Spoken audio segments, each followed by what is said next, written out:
আমাদের বেশিরভাগ মানুষ আমরা নামাজ কালাম পড়াটাকে ইবাদত মনে করি, এবং আসলে সেটা ইবাদত এবং সবচেয়ে বড় ইবাদত। কিন্তু আমাদের দৈনন্দিন জীবনে যে অসংখ্যবার আমাদের আমলনামা জুলুমে কালো হয়ে গেছে, এটা আমরা বোঝার মতো ক্ষমতাটুকু হারিয়ে ফেলি। এমন এক অদ্ভুত দেশের বাসিন্দা আমরা। আমাদের দেশে প্রায় 100% গাড়ি চলেই হলো অন্যকে চাপ দিয়ে।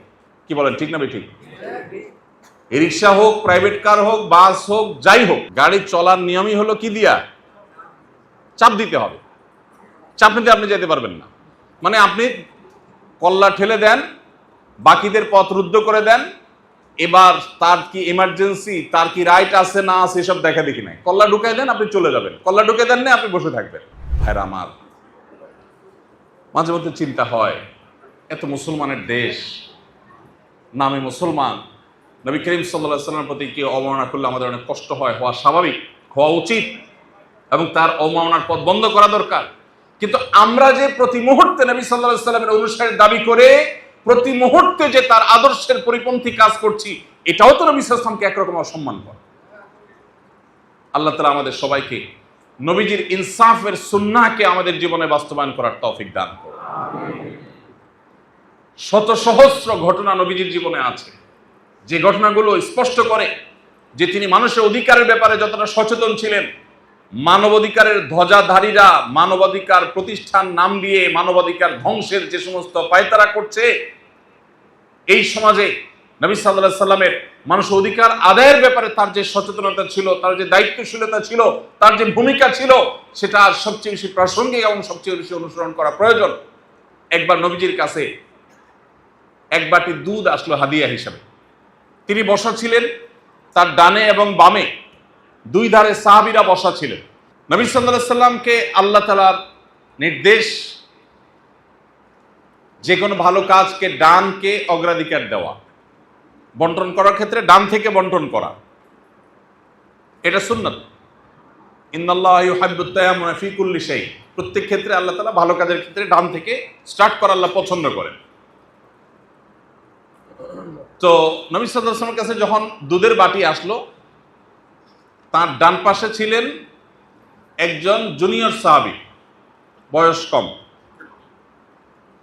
আর বাম পাশে ছিলেন সিনিয়র সাহাবী, শ্বশুর আবু বকর রাদিয়াল্লাহু তাআলা, আরো সিনিয়র মানুষজন। এখন নবী সাল্লাল্লাহু আলাইহি ওয়াসাল্লামের কাছে বাটি আনার পর উনি নিজে আগে একটু পান করলেন এবং সেখান থেকে সবাইকে শেয়ার করবেন, সবাইকে দিবেন। তো দিতে গিয়ে সুন্নাহ অনুসারে ডান পাশে যিনি আছেন তার প্রায়োরিটি, তাকে দেওয়ার কথা, কিন্তু বামে আছে মুরব্বী, মুরব্বীকে দিতে চাচ্ছেন আগে, কিন্তু মুরব্বী আছেন বামে। আইন অনুযায়ী মুরব্বী আগে পান না, কিন্তু মুরব্বী বসা আছেন বামে। নবী করিম সাল্লাল্লাহু আলাইহি সাল্লাম তখন ডান পাশে থাকা সাহাবীকে বললেন,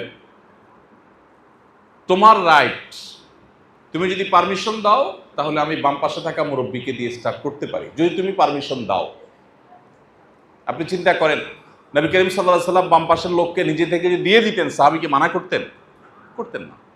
কিন্তু তিনি মেনাজ শিখিয়েছেন আমাকে, যে যার রাইট তাকে দাও, এতে পেছনে যেই থাকুক সেটা দেখার দরকার নেই। আর আমাদের হলো চোখ বন্ধ করে সামনে চলে যায়। অনেক সময় আমি গাড়িতে খেয়াল করি, যে সমস্ত গাড়ি কল্লা ঢুকায় দেয়, ড্রাইভার অনেক সময় হরন দেয় যে অন্যায়ভাবে আপনি কল্লা ঢুকাইছেন, তো সে তাকায়ও না, আরেক দিক তাকায় থাকে। আছে না নাই? আমরা যখন বাসে যাই, বাস যখন খুব দ্রুত গতিতে চলে, বিশেষ করে ঢাকা শহরে, অফিস ধরতে হবে, বাসায় যেতে হবে, তখন আমরা খুশি হয়ে যাই এবং অন্য সব গাড়ির পিছনে ফেলে, এই যে বৃষ্টি বাদলে পানির উপরে একেবারে জোরে জোরে চাকা টেনে চলে আসছে, আগে আগে গন্তব্য পৌঁছে দিচ্ছে, আমরা ড্রাইভারকে খুব বাহবা দেই, মাশাআল্লাহ, একেবারে এ ক্লাসের ড্রাইভার আমাদের, মাশাআল্লাহ, ড্রাইভার সাহেব খুব ভালো গাড়ি চালাইছেন। এই মানুষটাই যখন রিক্সায় যায়, আর পাশ দিয়ে জোরে গাড়ি যায়, পানির ছটা এসে গায়ে পড়ে, তখন এই বাসওয়ালাকে গালি দিই। অর্থাৎ যখন আমার নিজের দরকার হয় তখন সব ঠিক আছে, আর যখন আমি নিজে সাফারার তখন ঠিকটাও ভুল। এটা থেকে আমরা ইনসাফ করছি না বেইনসাফ করছি? আমার এই কর্মটাকে ইনসাফপূর্ণ না অবিচারমূলক?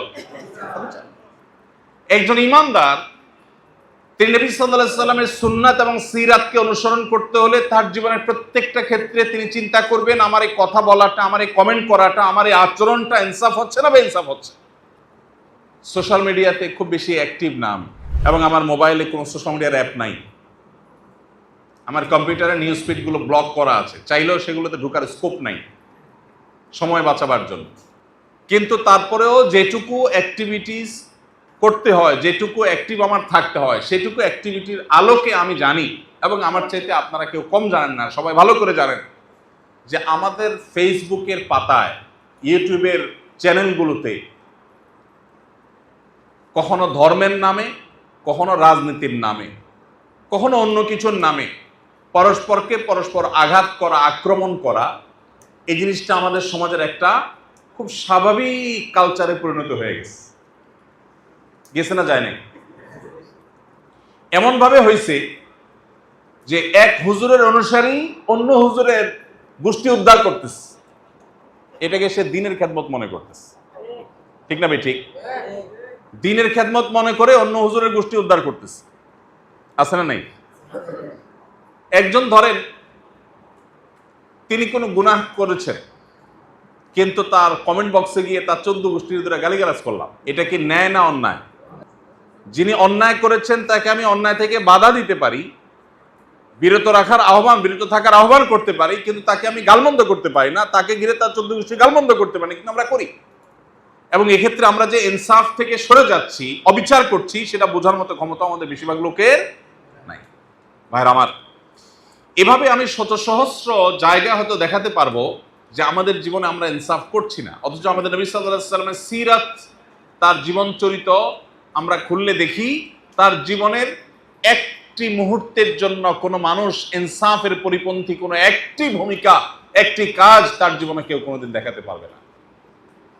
ভাইরা আমার, নবী করিম সাল্লাল্লাহু আলাইহি সাল্লাম আজকের পৃথিবীর যে সংকটগুলো আছে, এই সংকটগুলো মোকাবেলার জন্য তার যে বহুবিধ উদ্যোগ ছিল, তার যে জীবন চরিত্র ছিল, সেটা আজ আমাদেরকে চর্চা করতে হবে এবং সেটার উপর আমাদের আমল করতে হবে, এবং যথারীতি আমরা নবী সাল্লাল্লাহু আলাইহি সাল্লামের সিরাত দ্বারা নিজেদেরকে সাজাতে হবে। আল্লাহ আমাদের সবাইকে সেই তৌফিক দান করুন।